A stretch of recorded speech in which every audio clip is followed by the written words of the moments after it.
Marcelin aura teasé sur notre invité. Il est en plateau avec nous, en la personne de Monsieur Christian Bossé. Bonjour à vous, bienvenue. Bonjour. Alors, Merci. on connaît votre identité, mais parlez-nous maintenant de votre parcours. Alors, merci de m'avoir invité sur le plateau. Je suis ivoirien d'origine, donc j'ai fait quand même mes classes de 6e jusqu'à la terminale en Côte d'Ivoire. Et c'est après le bac scientifique que j'ai rejoint la France. Et là-bas, j'ai fait une licence maths informatique. Et tout de suite après, j'ai été embauché par un opérateur de télécom sur place, donc, pour ne pas citer son nom. Et par la suite, pendant que je suis en poste, au fait, pour encore parfaire mes compétences techniques, j'ai fait un diplôme d'analyse programmeur donc, au Conservatoire de Paris. Alors, créer une start-up dans le digital et arriver à ce à quoi vous êtes arrivé maintenant, c'est parti de quoi? L'idée, c'était de pouvoir, déjà dans un premier temps, après 13 ans d'expérience donc, chez mon employeur, de pouvoir donner un nouveau souffle à ma carrière. Et quand j'arrivais dans les hôtels en Côte d'Ivoire, j'observais des choses, je voyais des besoins. J'ai dit non, il y a quelque chose à faire. J'ai les compétences techniques, j'ai l'expérience, et je vois qu'il y a des besoins spécifiques dans la technologie, dans le digital. J'ai dit bon, ça y est, il faut que j'apporte une contribution à ce développement-là. Alors, quelles étaient les carences que vous avez remarquées et quelles solutions vous avez apportées?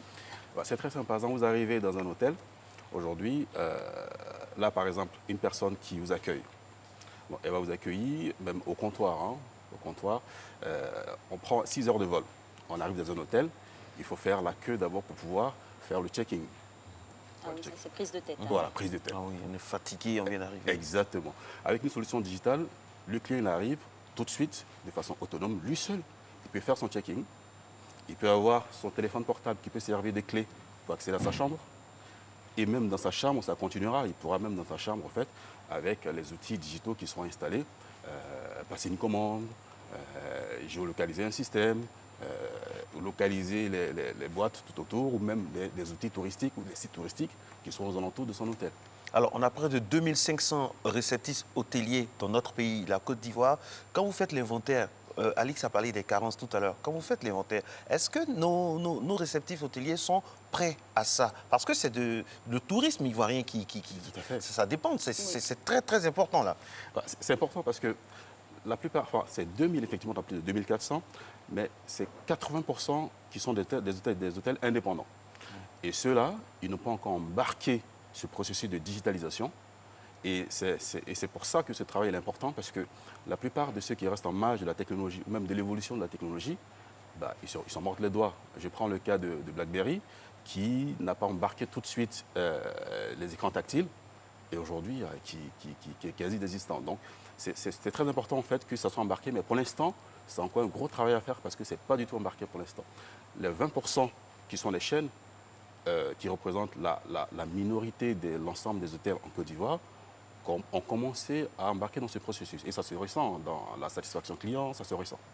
Alors, Monsieur Bossé, de votre innovation, on voit les perspectives de l'évolution, mais en même temps, est-ce que vous n'allez pas vous attirer le courroux des personnes qui travaillent dans ces réceptifs hôteliers-là? Parce on passe à une dématérialisation, à la digitalisation, c'est dire qu'on va supprimer des postes. Alors, non, il ne faut pas le voir sous ce sens, parce que c'est fait pour améliorer aussi le quotidien de ces employés-là. Parce que je prends par exemple un réceptionniste qui doit éditer une facture. Donc, pour éditer une facture, il prend d'abord un carnet, il écrit nom, prénom, tout ça.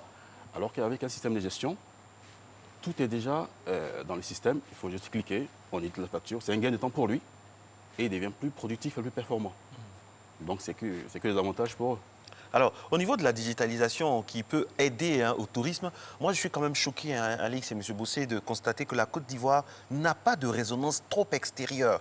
Par exemple, vous allez sur un stade de première ligue, vous voyez une publicité du Rwanda, du Sénégal, mais c'est rare pour la Côte d'Ivoire. Est-ce que comment la digitalisation peut nous aider à fouetter notre orgueil touristiquement parlant? Eh ben, ça tombe bien parce que là, très prochainement, on va avoir la CAN, donc en 2023, et il va y avoir des besoins. Il va y avoir des besoins. On aura pas mal de personnes, pas mal d'étrangers, de touristes qui vont venir en Côte d'Ivoire, qui auront des standards. qui ont des standards. Donc c'est dès maintenant qu'il faut emboîter le pas pour dire, attention, on veut mettre en place notre tourisme, on veut mettre en place nos hôtels, on veut rehausser l'image avec le concept Sublime Côte d'Ivoire. Donc c'est maintenant qu'il faut emboîter le pas en développant, en intégrant dans le quotidien de ces hôteliers-là ces systèmes digitaux. Alors, parlons toujours du flot des réceptifs hôteliers sur notre territoire pour se référer à votre entretien, Marcelin, lundi dernier avec monsieur Zawi. Qui est apte ou qui respecte les conditions pour la digitalisation de son établissement? Chaque hôtelier qui a besoin d'être productif, chaque hôtelier qui a besoin de pouvoir mesurer ses KPI, donc en fait, ses indicateurs de performance, chaque hôtelier qui a besoin de pouvoir accroître son chiffre d'affaires a en quelque sorte l'obligation de pouvoir digitaliser son système. Parce qu'aujourd'hui, par exemple, pour suivre son chiffre d'affaires, même étant à Moscou, avec son système digital, il va pouvoir s'y connecter et suivre son chiffre, son RCO, son évolution.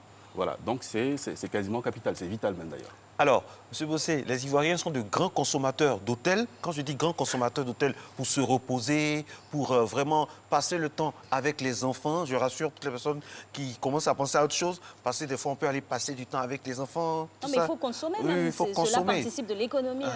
Alors, est-ce que la digitalisation garantit la sécurité et surtout le secret dans les hôtels? La digitalisation garantit la sécurité parce que c'est pas parce que on est dans ce système que il va y avoir divulgation de vie privée et tout ça. Non, parce que quand par exemple vous allez dans un hôtel, il ne va pas avoir une caméra qui va vous suivre de façon indiscrète pour dire attention. Non, le système c'est de pouvoir. Les caméras seront toujours positionnées parce qu'il faut sécuriser aussi. Exactement, les caméras sont positionnées, mais ce n'est pas pour divulguer votre vie privée à l'extérieur. Le but c'est de pouvoir vous satisfaire pleinement quand vous arrivez. Vous ayez cet effet waouh. Voilà, l'effet waouh, je suis satisfait, je suis heureux de venir dans cet établissement parce qu'ils ont tout ce qu'il faut pour m'accueillir convenablement. Alors, M. Bossé, cas pratique, on a des réceptifs de différentes capacités. Donc, pour la digitalisation et la mise en place de votre application, de votre système de gestion, on part du plus petit au plus grand, tout le monde est concerné. Et le coût, est-ce que c'est accessible? Comment ça se passe? Alors, tout le monde est concerné et c'est un coût qui est accessible. Pourquoi? Parce qu'aujourd'hui, si vous prenez certains hôteliers, ils vous diront non, ce truc c'est trop cher pour nous, on n'a pas forcément le budget pour ça. Donc, c'est un système qui est adapté en fonction du nombre de chambres de l'hôtelier. Donc, voilà, il y aura un budget qui est vraiment fait à... C'est flexible. Voilà, c'est flexible. Voilà, donc tout a été étudié. C'est en fonction des retours des hôteliers pour dire, écoutez, moi, un logiciel de ce type-là, j'aurai un tel budget. Donc, en fait, j'ai fait l'étude pour pouvoir en fait, fixer les tarifs pour que ce soit accessible. Exactement. La digitalisation, c'est une affaire de collecte d'informations et puis aussi retrouver les bons sites, tout ça. Est-ce que chez nous, en Côte d'Ivoire, tout à l'heure avec Alix, on parlait, quand on veut aller quelque part à Abidjan ou en Côte d'Ivoire, même dans le pays profond, on est obligé d'avoir recours aux moteurs de recherche de l'extérieur. Oui. Est-ce qu'avec la digitalisation tant voulue par des jeunes qui viennent de l'Europe, de l'extérieur comme vous, est-ce qu'on peut être à Abidjan avec une application ivoirienne, avoir un hôtel dans le Guémont, dans le Moronou? Est-ce que c'est possible? Ça, c'est possible, c'est complètement possible. Et c'est d'ailleurs l'enjeu de tout ce qui est en train d'être fait. Parce que l'idée, c'est de voir ce qui se passe ailleurs, de prendre le meilleur. Ivoiriser la recherche. Tout à fait, exactement. De prendre le meilleur pour pouvoir l'appliquer aussi chez nous. Donc, c'est complètement possible. Et parlons toujours du tourisme, hein, parce que c'est ce qui nous tient dans ce sujet, principalement culture. Alors, pour le tourisme, quel avantage cela apporte? L'avantage est grand. Parce que tout à l'heure, je parlais au fait du concept de Sublime Côte d'Ivoire. Donc, on va vendre les sites touristiques de notre pays. On va vendre le tourisme ivoirien à l'extérieur. Il faut que, quand ces clients arrivent, ces clients arrivent sur le territoire, ils sont habitués à des standards. Ils sont habitués à des accueils. Ils sont habitués à des outils au quotidien. Chez nous, il faut qu'on soit prêt.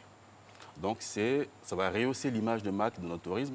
Ça va pouvoir nous permettre de pouvoir même mettre en avant même certains sites touristiques parce qu'on a des super sites touristiques en Côte d'Ivoire. Voilà. Donc, avec les outils digitaux, on peut les promouvoir facilement. Le client qui arrive tout à l'heure, je disais tantôt, avec la tablette, par exemple, dans la chambre de sa chambre, il va pouvoir géolocaliser un site touristique tout autour de son lieu d'habitation. C'est que du bénéfique. Quid des influenceurs qui jouent aujourd'hui un rôle très important dans la digitalisation et dans le tourisme? Des influenceurs, est-ce qu'en Côte d'Ivoire, on a assez d'influenceurs dans le domaine du tourisme pour vous aider à porter votre soif du digital? Alors, il y a des influenceurs en Côte d'Ivoire, hein, donc, et de plus en plus d'ailleurs. Mais des influenceurs spécialisés tourisme, j'en ai pas encore vu. Il y en a un qui vraiment fait bousculer un peu la page en la personne de Nader Fakri, qui a été reçu aux 20h ici sur Il y a RTI1. Syriac Bogou aussi, souvent qui fait de Exactement. bonnes choses aussi. Donc ces personnes-là pourraient aussi travailler Ah oui, avec tout à vous fait. dans la référenciation des sites, c'est ça? C'est ça, parce que l'idée, c'est de pouvoir en fait unir nos forces.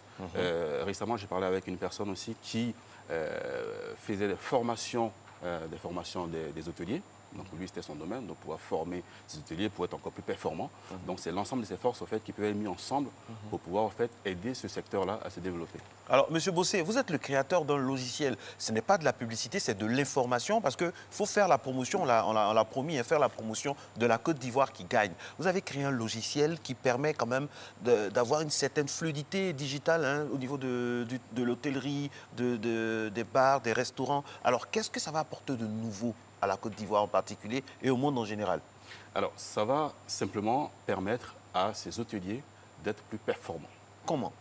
Pour la simple raison qu'avec un logiciel de gestion, ils vont pouvoir digitaliser toute la chaîne de production, passant depuis l'accueil du client jusqu'à sa sortie. N'importe quel hôtel, ce sera accessible, comme a dit Alix, à toutes les bourses. Alors, L'hôtel 2 étoiles, l'hôtel 2 étoiles qui est sur la route de Bongouanou, est-ce qu'il pourra bénéficier Le de quart Il ça? pourra d'étoile. bénéficier de ça, tout à fait. Même si le 0 étoile, même il peut en bénéficier. Ah bon? Pour la simple bonne raison que c'est un système qui permet à ces Adapté. personnes de pouvoir gérer leur établissement. Aujourd'hui, ils sont habitués à des carnets, des registres manuels. Donc, une personne qui perd 10 minutes à prendre juste les informations d'un client, on lui dit, bah, écoute, avec ce système, en 2-3 minutes, tu as fini avec ça. Tu vas te dire, mais waouh. Et au niveau promotionnel, la différence entre avoir une page pour son établissement et opter pour votre offre, elle se situe où? Alors, la page pour son établissement, ça, c'est une visibilité. Donc, tu vas promouvoir ton établissement via une page web. C'est une visibilité qu'on crée. Mais il faut savoir aussi qu'avec notre logiciel, si il est référencé sur les OTA, en fait, c'est ce qui permet, comme Booking et consorts, s'il est référencé sur les OTA, depuis ces OTA, il peut automatiquement gérer ses réservations qui vont venir dans le logiciel. Donc lui, c'est un gain de temps pour lui parce qu'il n'aura pas besoin d'aller sur son espace OTA pour voir les réservations du jour, venir sur son registre manuel pour pouvoir les noter. Il peut avoir des doubles réservations sur une chambre simultanément. Donc avec ce système, il va pouvoir, en un clic, voir dans son planning du jour tout ce qui a été réservé. Alors, Monsieur Bossé, exercice pratique, parce que nous on aime ça à Matin Bonheur. Vous découvrez un site magnifique qui est vierge de toute visite, tout ça, et vous voulez le promouvoir au niveau digital. Comment vous faites? Il faut passer l'information. En fait, il faut sensibiliser ces hôteliers-là. Il faut créer des ateliers qui permettra à ces hôteliers de pouvoir voir des cas concrets. C'est-à-dire, j'ai un système. Comment ça marche? Comment ça fonctionne? Je vous le présente. Je vous mets en avant ses avantages. Je vous présente ses avantages. Et voilà, donc ça passe aussi par des ateliers de démonstration. Concrètement, hein, excusez-moi, on prend des photos. Oui. J'ai vu le lieu. Le lieu est beau. Touristiquement, ça attire. Je prends les photos. Je fais la collecte d'informations. Après, qu'est-ce que je fais dans le processus du digital? Alors, quand on collecte ces informations, il faut, après les avoir collectées, les faire voir. Comment les faire voir? On va pas, il faut les faire voir grâce à ces outils-là. Donc, ça peut être sur les réseaux, ça peut être sur des systèmes de forums. Voilà. Donc, en fait, c'est grâce à l'ensemble de ces outils qui sont à nos dispositions qu'on va pouvoir en fait, montrer tous ces éléments, toutes ces informations au plus grand public. Monsieur Bossé, on sait que l'univers du digital n'est pas un univers assez sécurisé en tant que tel, quand on se rappelle que même le fondateur de Facebook a été épinglé, soit dit en passant pour des affaires le concernant au niveau de l'insécurité. Et quelle est la garantie de ce système-là? Parce que c'est des informations que les hôteliers vous passent. C'est un univers hautement concurrentiel. C'est ça. Alors, on a fait le choix de pouvoir travailler non en cloud, donc en cloud qui sont des informations hébergées sur un serveur distant. Nous, on a fait le choix de travailler en local. En local, c'est le client, l'hôtelier, qui lui-même héberge ces informations sur son serveur, sur son ordinateur. c'est un système qui est différent du cloud, qui est hébergé à l'extérieur et donc qui est accessible par des tiers. Donc nous, on a fait le choix, effectivement, pour éviter certains problèmes, mais d'ailleurs pour les réduire, parce qu'il n'y a jamais zéro problème en informatique, pour les réduire, de pouvoir travailler en local. Donc l'ensemble des informations des clients sont accessibles seulement en local. Ok. Monsieur Bossé, on a trouvé le lieu, on sait qu'il est beau, on va y aller. Dès qu'on a trouvé le lieu, dès que vous avez fait le travail pour attirer, lorsqu'on est là, quand commence le processus de digitalisation? J'y vais, j'ai mon application pour avoir la route, pour savoir comment je passe, pour arriver rapidement. Et puis comment ça se passe la suite? Eh ben, la suite, on a trouvé le lieu. Et c'est une continuité. Donc, en général, même ici, même au quotidien, hein, c'est une continuité. On trouve son endroit, on arrive sur place. Donc, on est censé, par exemple, je prends le cas d'une personne qui arrive dans un hôtel. Avec la digitalisation, il peut tout de suite avoir un SMS de bienvenue, donc, qui le géolocalise, qui dit bah, tiens, il est arrivé, donc je lui dis bienvenue dans mon établissement. Donc, ça, c'est grâce aux processus digitaux. Est-ce qu'Alix, il ne va pas avoir peur pour dire « Ah, on m'a suivi ?» Comment ils ont su que j'étais là? Comment ils ont su que j'étais là? On m'a suivi? Est-ce que les mecs sont préparés à ça? Non, parce que là, je prends... Il y a un exemple, vous partez, par exemple, à certains centres commerciaux à l'extérieur, où vous passez près d'une boutique, près d'un magasin, et tout de suite, le magasin vous envoie des flash pop. C'est ça. Voilà, pour vous dire, il y a des promos ici aujourd'hui, il y a des soldes de moins 60%, moins 80%. Voilà, tout ça, c'est... Et sans que vous ayez donné votre numéro. Exactement. Hein. Et ça se fait. Tout à fait. Alors, parlons toujours de digitalisation. Il faut bien un équipement. C'est quoi l'équipement pour rentrer dans vos cordes? Alors, qui dit digital dit ordinateur. Voilà, donc aujourd'hui, je pense que l'ordinateur commence à être un peu accessible à tout le monde. Donc, juste avec l'achat d'un ordinateur au sein de son établissement, on accède facilement, on travaille avec votre logiciel sans problème. Voilà. Seulement ça? Alors, c'est la base. D'accord. Mais c'est la base parce qu'après, pour pouvoir encore parfaire son usage, il faut aussi un accès Internet qui permettra de pouvoir avoir une visibilité extérieure. Mais déjà, avec un ordinateur, c'est déjà une bonne base. Alors, M. Bossé, comment les autorités ivoiriennes accueillent vraiment votre expertise? Est-ce qu'elles se disent « Ah, c'est une fierté, il a décidé de partir de son pays parce qu'il aurait pu rester donc, où vous avez bénéficié vraiment de beaucoup de biens, tout ça, mais vous avez voulu mettre cette expertise au service de votre pays. Comment vous accueillez ici? Relativement aux gens qui viennent d'Europe, tout ça, qui veulent... Est-ce qu'on vous a... Vous avez un accueil digital. Retour de l'enfant prodigue. Oui. Alors, il y a un très bon accueil. J'ai eu des très bons contacts, donc qui sont assez ravis pour cette initiative, pour ce projet. Donc, effectivement, c'est très bien accueilli. Et lors du prochain séminaire, il y aura pas mal d'autorités pour nous accompagner dans ce processus. La Côte d'Ivoire est structurée hein, au sein de tous les démembrements. On a une structure chargée spécifiquement du tourisme. Est-ce qu'elle s'implique? Elle est au fait de ce que Tout à fait, elle s'implique. On a a l'appui du directeur général de Côte d'Ivoire Tourisme, donc, qui est impliqué, du ministère du Tourisme et du ministre du Tourisme aussi qui est impliqué. Et donc voilà, donc tous ces organes sont mobilisés pour la réussite de cette transformation digitale.